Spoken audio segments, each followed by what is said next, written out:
How's it going, everyone? Parth with Atlanta JDM here to show off another one of our imports. I'm actually really excited about this one in particular.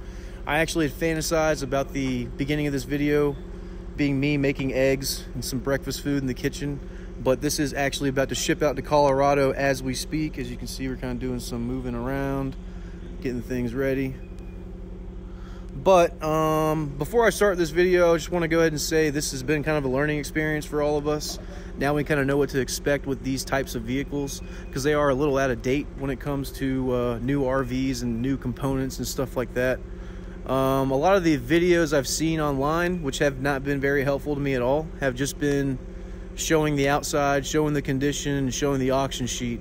And in Japan, just a disclaimer to anyone shopping for these, you can't test the car, you can't test the amenities. This car wouldn't even fit in our shop physically, so it had to be an off-site kind of a quick service thing, and we just tackled everything when it got here. So that being said, I'll do one quick lap. Again, this thing's about to be loaded up and on its way to Colorado, so I got to try and speed it up, but I also want to try and be thorough for Ian and make sure the freaking video is recording this time. The gas is out because U.S. gas tanks are not fitting in the little area they have for that, which I'll get a little closer in just a second. Just going to do a quick lap. All in all, it's in really, really good condition. We haven't seen any rust at all. Just some electrical issues, and that was about it.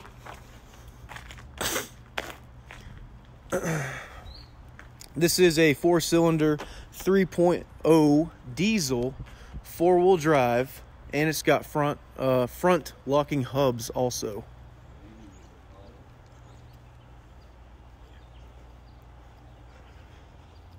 So I mean, it is an older vehicle. It just has really the basic, just kind of age decay. This is kind of the biggest eyesore right here, which can be easily ordered from the manufacturer of that. I can't think of the dang word for it right now. This thing, awning. But aside from that, it's just got the old typical damage right here. Or not damage, but just paint fade. Little scuff right there, some sticker. This right here. But aside from that, it's pretty legit, pretty clean. It's exactly what the customer wanted, the same Outback Express when he sent me the picture before he placed his order. And yeah, it took a second because they're just legal as of last year late. So this one didn't ship out until December, so it could get here in January. Now, before I go in the back and start going over everything in there and showing you how everything works, I'll go ahead and just show you the cab itself, the front.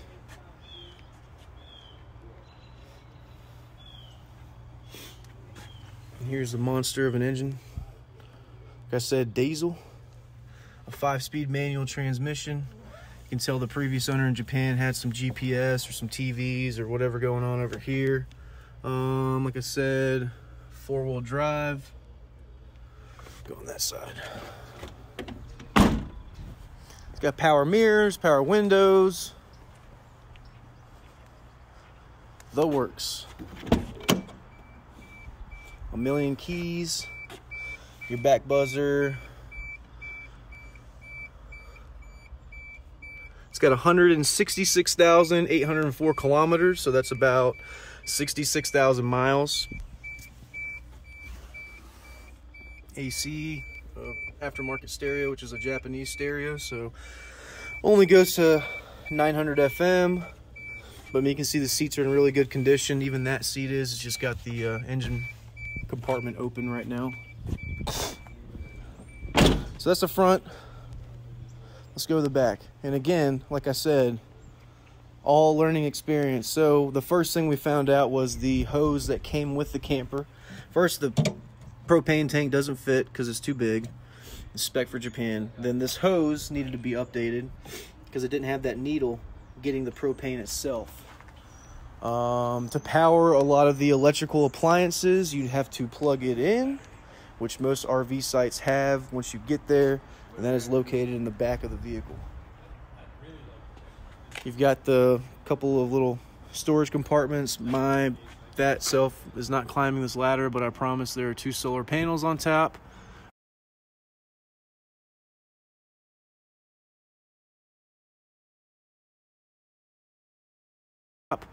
With this as the excess water flow coming down so it doesn't clog anything up. I actually lied. So this is not an overflow. This is actually the housing for the solar panel wiring.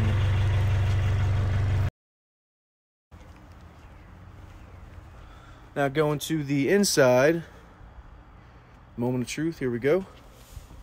And again, Flavian did a really good job with his video. I always appreciate his hard work, but there are some things that they can't figure out there that we can. And hopefully hopefully he gets a kick out of seeing everything actually working. Inside there is really nothing like bad aside from just this stain, which we just flipped over. A couple of little plastic pieces from the previous owner having stuff on there. Random mirror just sitting right there. And yeah, like it's in really good condition on the inside. Doesn't smell like cigarettes. A little more spacious than you think. This is for the awning. But yeah, just kind of do some painting just so you guys can see everything. We'll go over all that stuff, which is off. Good. That fridge, microwave. Fridge and microwave only work, or the microwave only work when it's plugged in. Cubbies, which are all empty except the special cubby with more of the Japanese or 90s just looking curtains. Again, it looks like the inside of a 90s elevator with the color theme they got going on. So I have everything kind of torn apart. Again, I'll put everything apart and show you guys everything, but just to kind of explain everything. So we went over the propane, we went over the hookup. That was the easiest thing to do.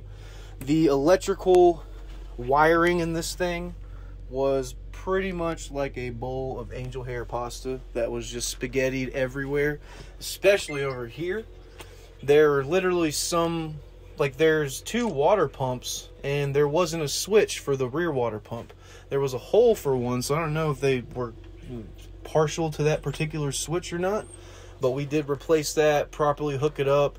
The solar panel wasn't hooked up, so now you can see it's outside getting a charge. And yeah, so we'll start with this, which is the battery. Both of them were 12 years old, completely shot out dead, giving off no voltage whatsoever. So we got 2 batteries, brand spanking new, one marine, and they work great. We had to get a battery isolator. See if I can zoom in. Oh, come on. There we go. Sorry. A battery isolator. Basically, long story short, without getting like too much into it, without that, what was happening was one battery was solely powering the car and getting a charge. One battery was powering all the amenities and getting no charge. So it was just going to basically eventually drain out that battery. What we've done now is A, the solar panels are charging both batteries, and B, the isolator basically sets it to where when you're not using one, one's still getting a charge. When you're not using the other one's getting a charge. That's kind of like a condensed, I guess, version of it. You can actually set it right here. So basically, just an example, let's say the car battery dies and you got to get going. Well, you can isolate the charge to come from one of these batteries, and then you can start the car until you can get that battery replaced or figured out what's going on with it. This little switch right here is to allow you to use all the power outlets. And that's pretty much it for this area. Then we move on to this area. I'll show you the bathroom real fast. It's very, very small. There's your little shower.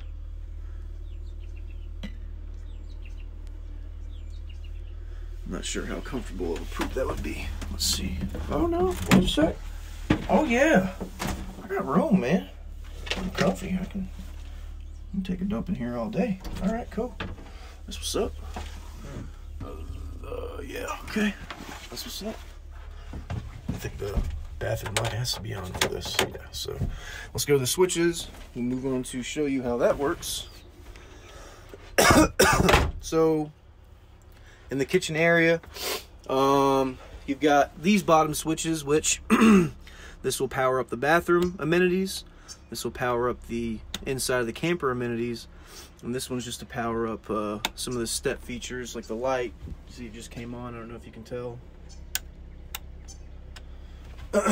And so, starting with the room features, stuff like the rear air, the light up here. If I can get the osmo to go up. It needs 2 bulbs. Trying to think of anything else, and I believe the fridge too is powered up by that room button. So we've done that just to show you that the toilet is getting power. Let's go back to this. There we go. Boom. So you're not showering and pooping in the dark. I'm turning that off. Now there are 2 water pumps in this car. There is a water pump pumping and working for the sink itself. Then there's a water pump working for the actual bathroom. Before we get to that switch, this switch, BT and water level, which should be level, actually just shows the specs of, just kind of shows you everything. So it shows your fresh water level, how much gas you have in your tank, and all you gotta do is hold that. So I've got the water really low because I've just got enough for a demonstration on the sink. The water pump is gonna power the pump for a shower and possibly the toilet, I'm pretty sure. And then this translates to boiler, so this will be for your water heater. And then G is for gas, KL is for kitchen light, and this is for the vent that's out in the back, which I think I showed you guys, maybe I didn't. You've also got another light up, or that's your fan, sorry, on this switch. You got another light over here, which is not coming on right now. Wait, maybe I have to have room on. Yeah, I had to have the room switch on. Privacy curtain. Uh-oh, I can go up. That's supposed to be funny. And now we'll do the gas. So, actually, let's do the water. So here's the water pump switch for the sink. Turn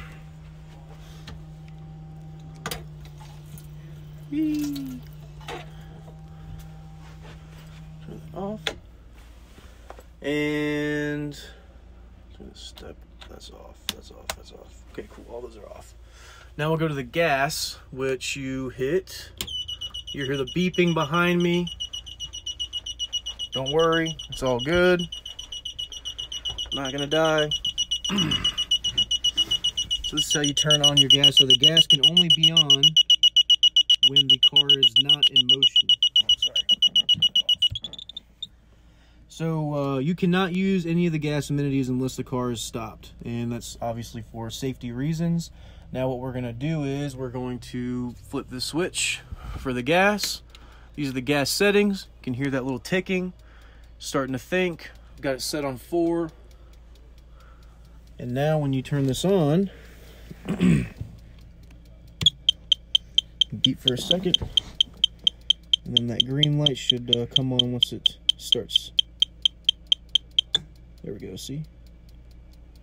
All right, so we got the gas on now.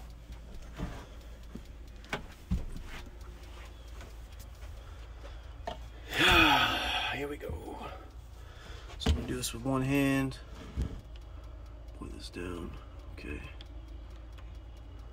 All right, so hopefully the osmo doesn't fall because I didn't bring my stand. You need a lighter, unfortunately. It is that old. Does not create or ignite. Now we'll see if we can hear the, oh, don't fall, don't fall, don't fall, please don't fall. I'm trying to do it with one hand. All right, so let's see if we can hear. There it goes. You can hear it kind of releasing. There we go. And you can adjust the temp however you like. There you go, man. Chef Boyardee in the JDM van. cooking eggs and bacon. And just turn it off. And then when you're done using the gas, just go back up to the switch and turn off the gas. You can hear the beeping go off. It goes off, or it cuts out at the end. A little latch to make sure the door doesn't fly open. A little cubby for your dry storage. Make sure it's not flying all over the place. The microwave is bolted down along with the fridge. And voila. I think that is pretty much it. Oh yeah, that ticking is coming from the gas thing, so we need to turn that back off. And yeah, camper van, Isuzu Elf. Who's getting the next one?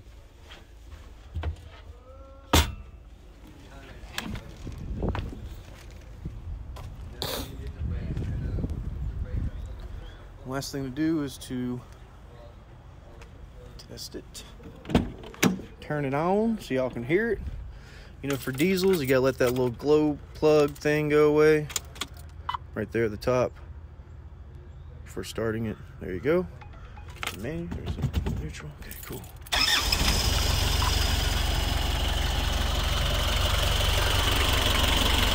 That's it. Timing belt and water pump was about 9 years old. So the customer lives next to an Isuzu dealership.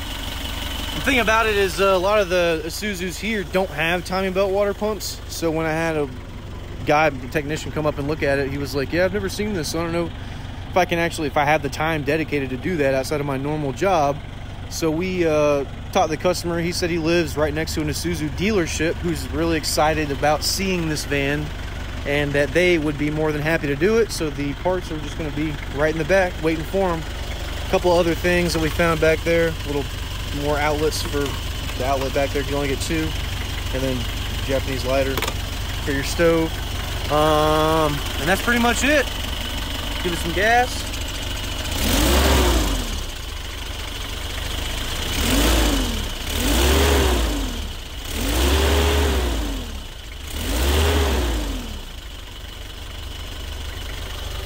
And that's it, diesel, baby.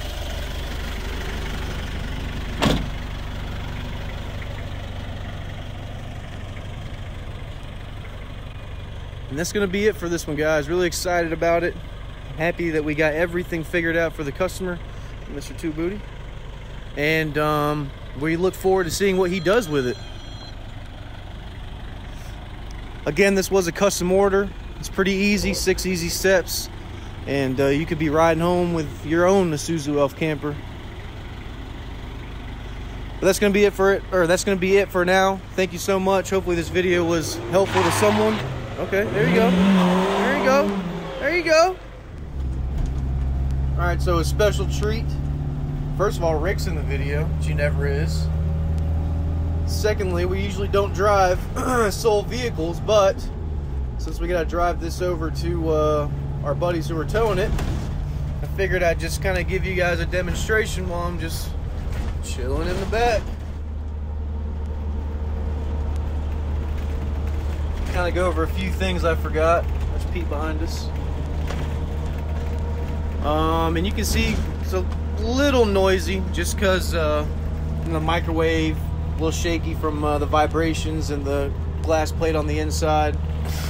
The only other annoying sound really are these little things for the curtain. So when you stop, you'll probably hear it here in a second to see. They just whee, yeah. But once you put the curtains on there, they should be good to go. Have some weight on them. I am down. Yep. So you'll probably hear that once or twice as we're making these turns. Aside from that, I didn't show you that, oh, I'm trying and not fall doing this. But this is how you set up your bed. Flips over. Bada boom. Take off the top to this table. Take off the pole underneath. And then you slide these two down, which I'm obviously not going to do while we are in motion. But you got a pretty good bed space. Forgot about this little storage bin down here.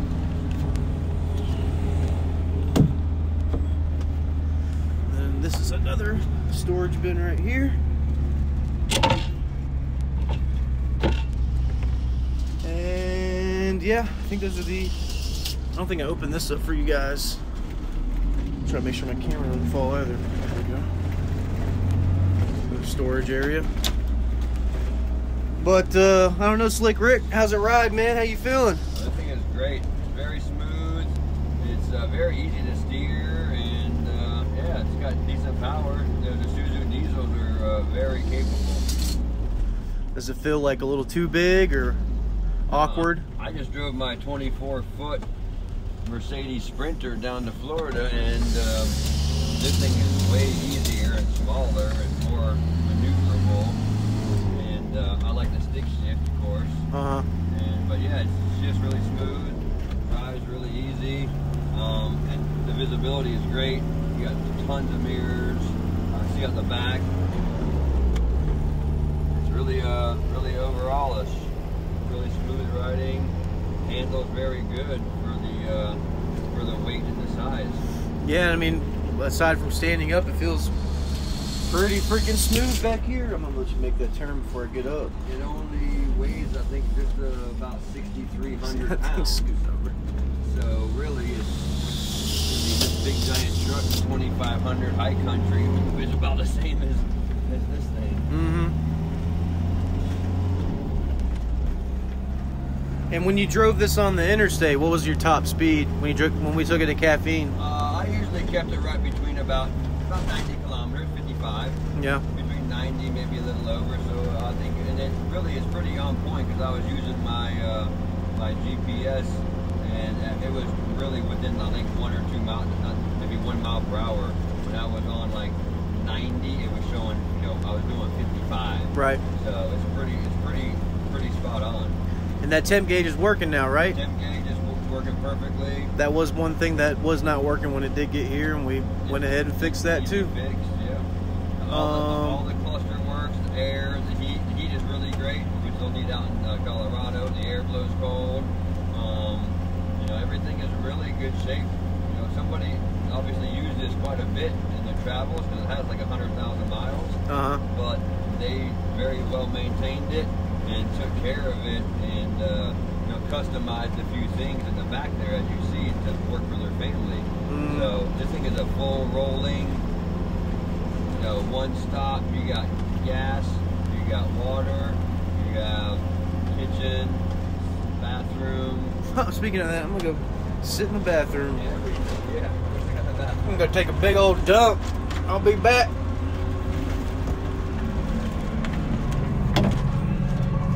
Hey man, throw me some toilet paper.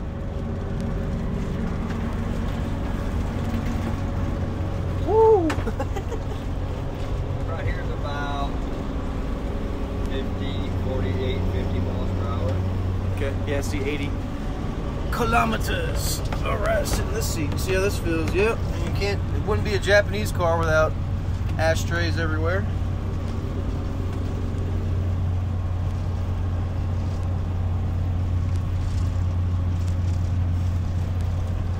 Feels good. It's a lot smoother back here than I thought too. I thought it was gonna be like. Yeah, really, it's not bad. I mean, this thing is it. I mean, on the highway, if you were probably really cruising at going at 55, 60, you'd be fine. This car could run all day long at 60. Yeah. And if you were going just sightseeing around states, it'd be nice to take all the back roads because then you could just cruise 40, 50. Enjoy the scenery and get decent gas mileage. This thing really gets good gas mileage too. Yeah. It's really amazing.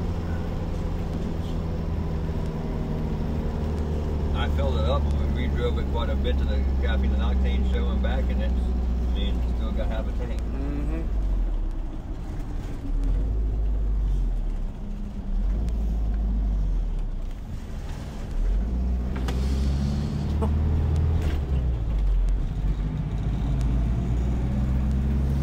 Man, all I need is a beer in this fridge right now to make it all complete.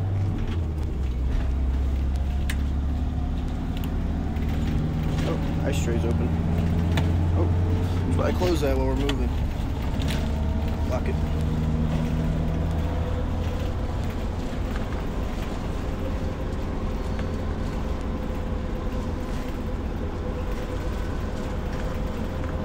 Yep, this is pretty cool, man. Well, I think that's about all the talking I can do right now. You got anything else you want to add, Slick Rick? No, this is awesome. I like my modern camper, but this is pretty cool too. I can totally use this. I would totally feel right at home driving this thing around to different places and campsites, and I would totally use it. It's awesome. Drives great, and it's fully functional and self-contained, and it's you know, it's a good size. It's not too big, not too small. You can go down and do some towns and things, and then go out and camp at night and have everything you need. Oh yeah.